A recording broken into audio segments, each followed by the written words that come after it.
how do you pronounce these names? We'll be looking at how to say more confusing names like this one too. Many people get wrong, so stay tuned to the channel. Loads to learn. We're going to learn a lot of correct pronunciations here.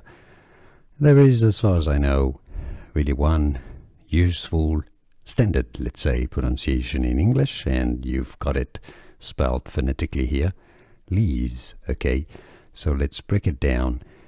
This is a word from French, I believe, and that's why the S sounds like a Z. And yeah, it's not Lise.